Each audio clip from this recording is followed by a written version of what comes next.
정리기초 시작하겠습니다. 지난 시간에 상관폐인까지 했죠, 그렇죠? 기억 안 나시나? 날씨가 너무 더워가지고 6번 할 차례? 6번 했지 않았어요?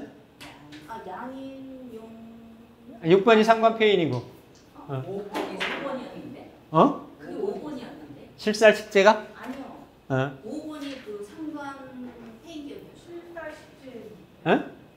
실살식재? 그 앞에 그거 자, 어쨌든 자, 그럼 상관폐인 한번 더 할게요. 상관폐인은 제가 가상관, 진상관 있다고 말씀드렸어요. 그렇죠? 그래서 진상관에 대한 부분은 진짜 상관인 거는 격이상관격이라는 얘기예요. 격이상관격이면 일단 일간 대비 일간이 설하는 에너지니까 갑에서부터 개까지가 다 월지의 상관격을 놓을 수가 있는데 특히나 목화상관하고 금수상관은 조후에 대한 부분을 특별하게 고려를 한다. 왜냐하면 목화상관이라고 하는 거는 갑을목이 하절생이라는 얘기고 여름생이라는 얘기고 금수상관이라는 얘기는 경신금이 겨울생이라는 얘기예요. 그러니까 목화의 에너지, 양 플러스 음의 음 플러스에서 양기를 더 조장하거나 음기를 더 조장을 할 수가 있기 때문에 어떤 그 팔자 내의 조화와 균형을 잃어버릴 수가 있어서 그런 부분을 특히 조우로 쓴다. 근데 조우로 쓰는 거는 수화로 쓰는 거죠, 보통. 수화로 쓰는 건데 일반적으로 경신금이 이렇게 해자월이라고 하면 이게 상관인데, 그죠? 상관이고 조우가 필요하면 병정으로 써야 되는데 요 에너지하고는 이게 상관 폐인이 되기는 어려워요. 십성적으로 상관 경관이라든지 그렇죠? 이런 형태가 되는 거지. 그래서 요 상관 폐인을 볼 때 금수상관보다도 목화상관 같은 경우 나머지 상관은 다 해당이 됩니다. 거의 이제 조우적인 측면을 가미한다라고 하면 목화상관. 그래서 갑을목이 4, 5월에 났을 때는 일단은 첫 번째로 상관폐 인성을 찾다라는 얘기니까 인성의 동태를 보는 거예요. 임수하고 개수라든지 그러니까 천간에 드러나서 썼다라고 하는 거는 활용도가 드러난다, 넓다, 폭넓게 쓴다, 그렇죠?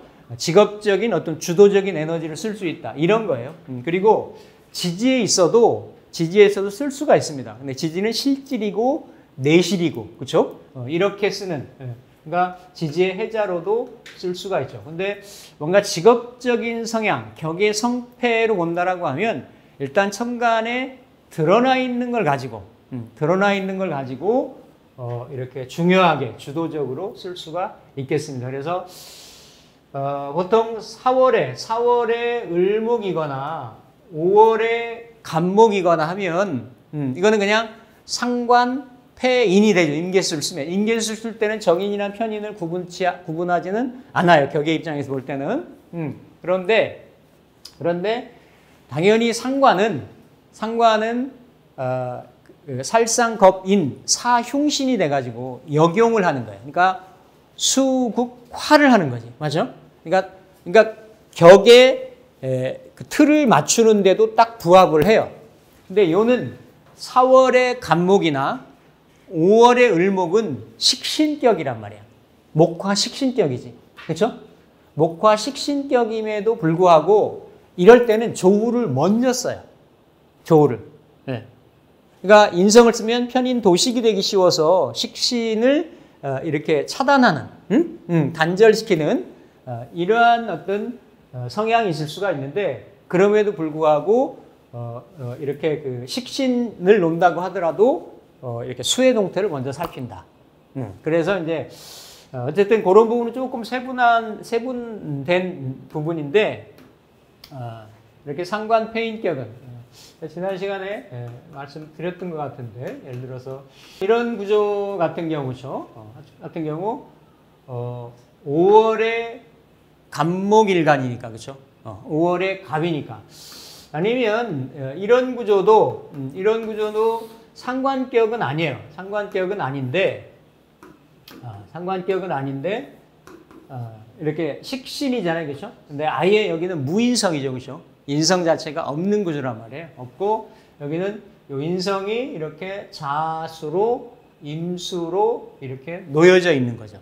놓여져 있어서 이 5월의 갑목인데 옆에 미토를 보고 그러니까 격을 일간하고 먼저 보고 나머지 조합들의 가세하거나 감세하거나 이런 거를 보는 거예요. 그러면 이렇게 인목이 있고 인호화국의 형상이 있고 병화 떠 있고 이렇게 목생화로 가는 이런 에너지들이 강하기 때문에 식상 에너지가 어떻다? 상관 에너지가 강하다. 5월에 인을 본 병을 본 갑목은 분목이 되기가 쉽다. 그러니까 특히나 어때요? 이럴 때는 원국에서도 폐인이 돼서 인성을 봐야 성격명이다라고 얘기를 하고 운을 볼 때도 이 인성 중심으로 운을 얘기를 해주는 거예요. 인성 중심으로. 그러니까 인성운이 오면 당연히 좋겠죠, 그렇죠? 천간에 이문이나 개운 그리고 지지에 자운이나 오운 일단 수운이 좋다라고 보는 거예요.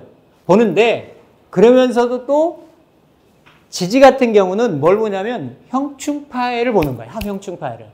자, 해운은 해미합하고 해자하고 인해합하고 오해 암합을 하기 때문에 지지를 흔들면서 오지는 않아요. 그렇죠? 그런데 자운이 오면 자운은 어때요? 이미 자오충이 되어 있는데 이게 자가 와서 오를 충하잖아요. 그렇죠?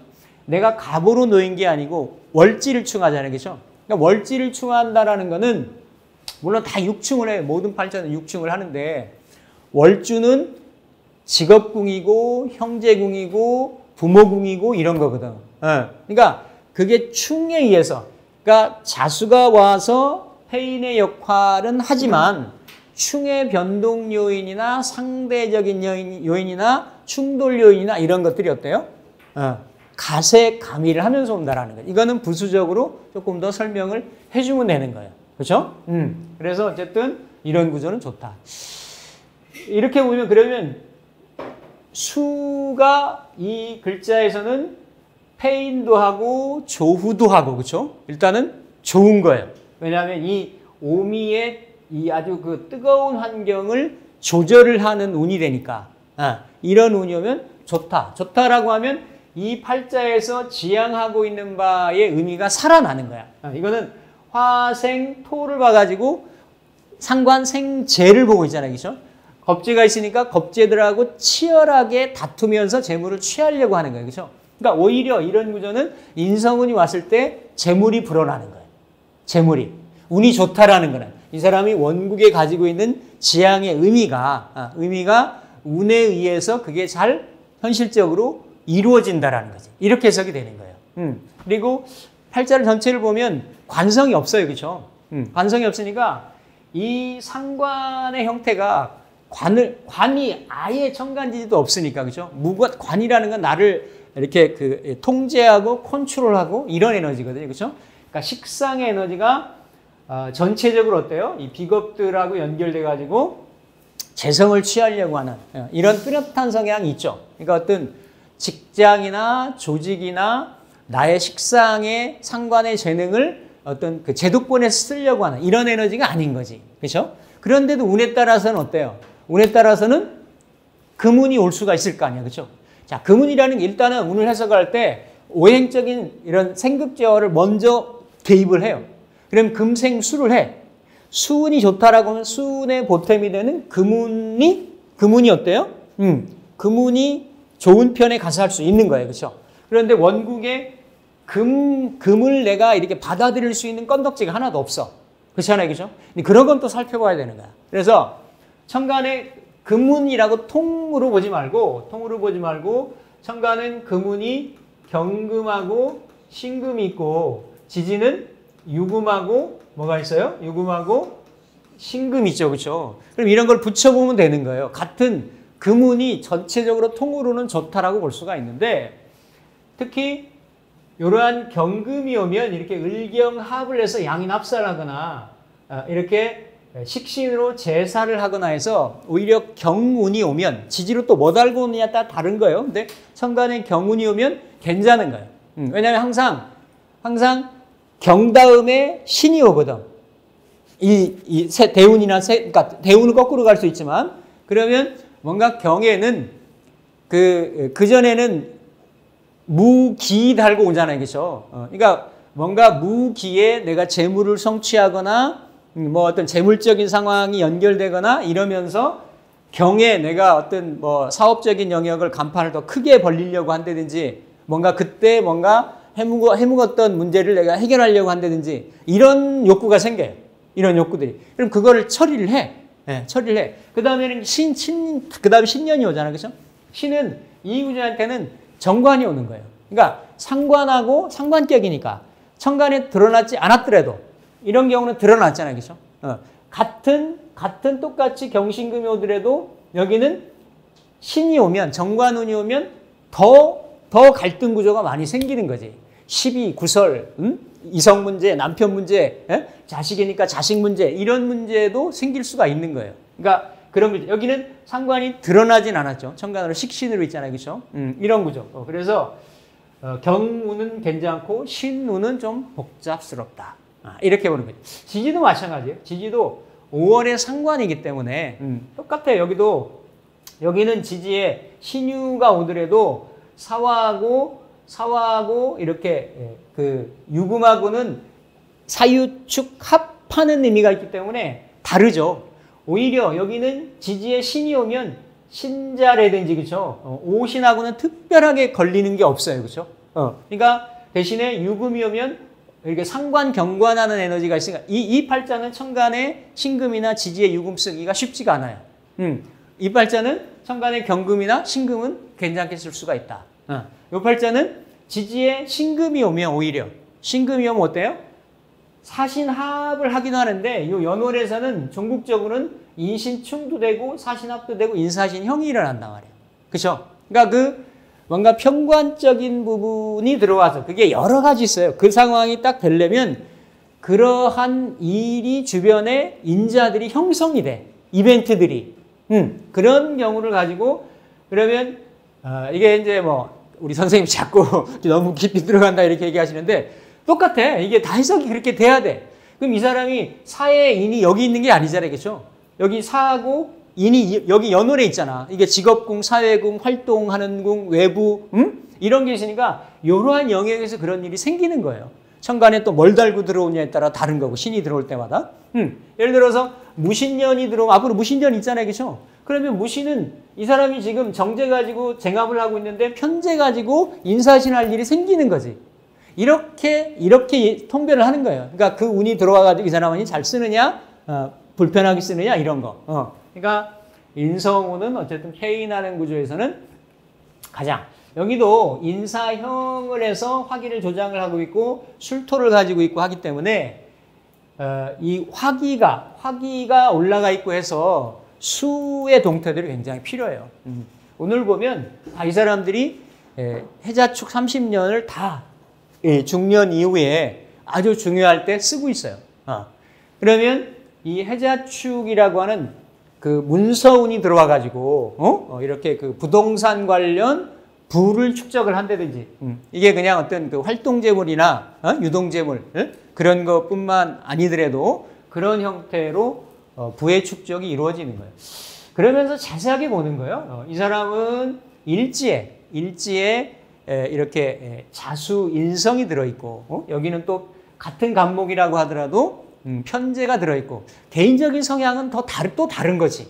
남자 성향 다르고 여자 성향 다르고 그래서 이렇게 뭔가 격에서부터 운에서부터 개개인적인 성향에서부터 그 다르죠. 천간의 배합 구조도 여기는 상관 생재의 구조가 있고 여기는 식신인데 약간 도식의 구조도 있는 거예요. 그런데 어쨌든 간목하고 을목하고 간목하고 비겁들이 많이 관여하는 굉장히 경쟁적이고 투쟁적이고 뭔가 재물을 취하려고 하는 어떤 의지나 욕구가 적극적이고 이런 것들이 성향이나 경향들이 있는 거죠.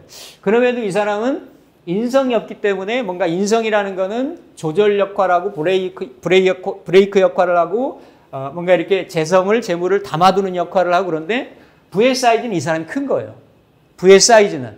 왜냐하면 여기는 재물이 들락날락할 수 있는 업다운할 수 있는 불안정한 구조야. 운에서 온다라고 하더라도 원국에 있는 글자가 아니기 때문에. 그러니까 이런 것들을 하나하나 어때요? 이렇게 운을 대입을 하면서 파악을 해나가는 거지. 그러니까 이 팔자 8글자를 가지고 이 사람의 사회적인 성취, 재물적인 성취, 이 경우는 원진 관계는 있어도, 그렇죠? 요 구조가, 그렇죠? 여기는 좌우충의 형태가 있잖아요, 그렇죠?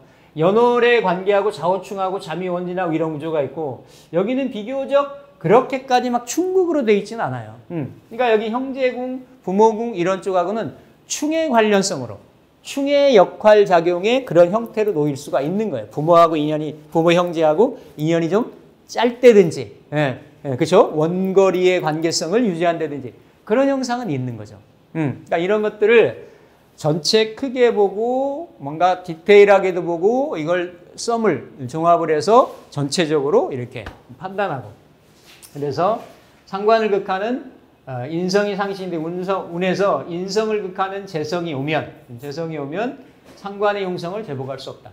재성이 오면 무기토가 오잖아요. 그렇죠? 무기토가 오는데 무기토가 왔을 때 그러면 얼만큼 안 좋고 얼만큼 이렇게 피해가 있느냐 이런 거를 보는 거예요. 예를 들어서 무기토가 오면 요 인성 지금 페이나는 이게 상신이잖아요. 요 글자를 일단은 극을 하려고 하겠지. 무토의 극의 강도가 다르고 기토의 극의 강도가 달라요. 다른데 기본적으로 요 간목은 일간은 직접 개입을 못한다. 일간은 운에서는 어쨌든 수동적이고 피동적인 역할 작용을 합니다. 그런데 이 을목은 언제든지 생극에 관여를 할 수가 있어요. 그러면 이렇게 을목이 있을 때는 그렇죠. 천간에 을목이 있을 때는 그 전에는 이게 나쁜 작용을 할 수 있지. 왜냐하면 이 임수라는 게 오화를 적시고 간목을 키우는 에너지인데 을목까지도 키우려고 하니까 을목까지도 인성이 나눠지는 거거든요. 문서가 갈라진다, 부모의 사랑이 갈라진다, 경쟁 구도에 있다 이렇게 볼 수 있는데 그래도 요 을목이 어때요? 을목이 요런 글자들이 올 때는 목극토로 막아준단 말이에요. 없는 구조하고 있는 구조가 다르지. 이 구조에서 예를 들어서 이런 을목이 없는 상태로 임수가 드러났다. 그러면 이 사람은 10년에 한 번씩 무기토 올 때마다 어때요? 문서적인 이런 탈인, 문서 문제로 인한 그렇죠? 그런 보증을 잘못 쓴다든지 보증 때문에 이렇게 험한 일을 당한다든지 그런 일들이 생길 수가 있는 거예요. 그럼에도 불구하고 재성이 좋은 건 아니에요. 항상 막아준 에너지가 있어도 인성을 어때요? 극하려고 하는, 토국수하려고 하는 그런 그 작용력이 있기 때문에 그래서 이게 인성을 극하는 재성이 오면 상관의 흉성을 제복할 수 없으니 꺼리게 된다. 단 이렇게 5월의 간목이라고 하더라도 예를 들어서 갑이네, 예를 들어 병이네 이렇게 있으면 5월이라고 하더라도 어때요? 5월이라고 하더라도 일간 자체가 이렇게 수목의 에너지가 강해져 가지고 월지 화로 이렇게 설해야 되는 이걸 왕자의설이라고 한다고 말씀드렸죠. 이런 상황에 놓일 수가 있어요. 그럴 때는 진상관격임에도 불구하고 어때요? 이럴 때는 상관이 미약하고 인성이 퇴고할 경우에는 이럴 때는 재성이 인성을 극제하여 상관을 살리고 상관생재의 구조로 갈 수가 있다. 그러니까 요 앞에서 얘기하는 자 이렇게 대부분의 경우 월지가 상관월이면 일간의 에너지를 설하니까 일간의 에너지를 빼어나가게 되는 거니까 일간이 좀 약해지기가 쉽다라는 거죠. 그렇죠? 그러면 인성이라는 거는 화를 조절을 하면서 상관을 조절하면서 일간을 생하니까 금이라고 하는 건 인성이 없을 때는 일간을 극하려고 달려든단 말이에요. 그렇죠? 그러니까 인성운이 훨씬 좋게 되는 거예요. 작용력이 가장 좋은 거지. 예. 그래서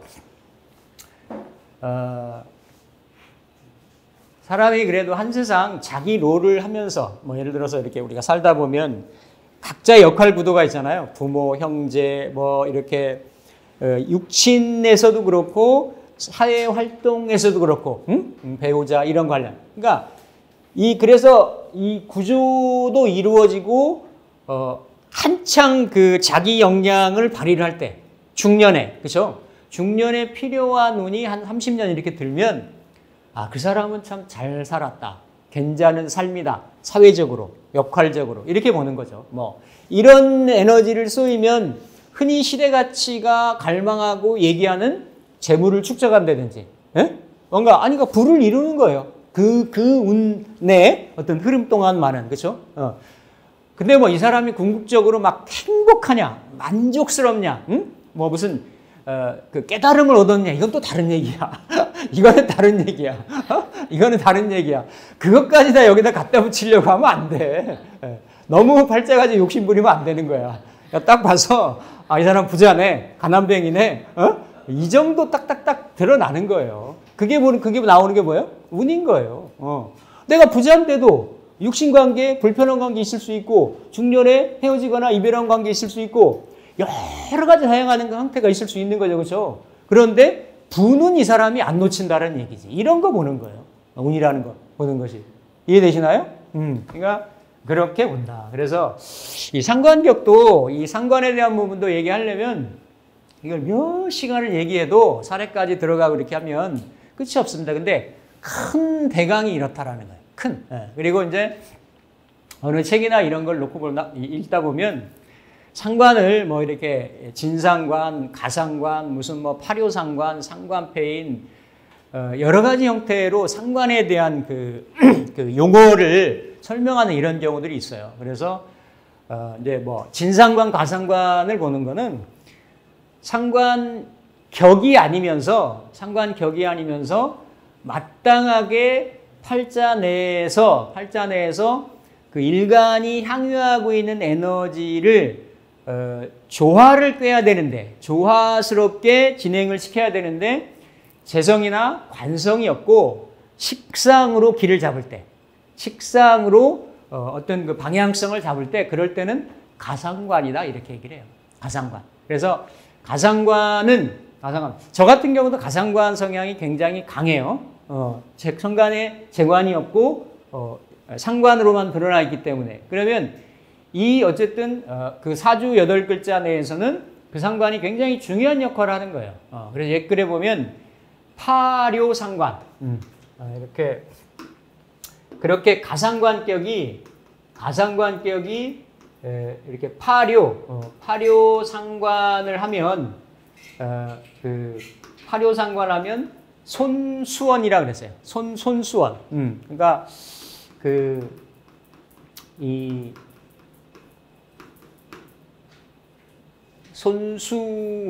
손수원. 그러니까 그 생명의 근원을 손상한다. 이렇게. 그러니까 저 같은 경우는 천간에 개수가 떠 있는데 동일한 레벨에 무토나 기토가 떠 있지 않단 말이죠. 그렇죠? 만약에 무토나 기토가 떠 있으면 같이 붙어 있는 경우 치명적인 거고. 같이 붙어 있는 경우는 그러니까 그 개수를 잘 발산을 못 시키는 거지. 그리고 이게 식상은 수명성에 해당이 되기 때문에 흔히 이렇게 도식적인 형상, 심리적이거나 건강적인 측면에 또 운에서도 그러한 그러니까 이렇게 금리 있어서 이렇게 그러니까 항상 천간은 자극적인 게 먼저예요. 극이 먼저야. 극이 에너지가 합, 극, 생 순서가 이 정도예요. 합이 들어오면 이렇게 자석에 N극, S극이 멀리 떨어져 있어도 중간에 뭐 종이가 있고 벽이 있어도 강한 거는 서로 끌려서 붙잖아요. 그렇죠? 그게 합인 거예요. 우리가 마그네틱 가지고 이렇게 당겨보면 안에 뭔가 장애물이 있어도 당겨지잖아요. 그렇죠? 그게 합인 거야. 합. 원극의 합, 운에서 들어온 합이 먼저 반응을 한다.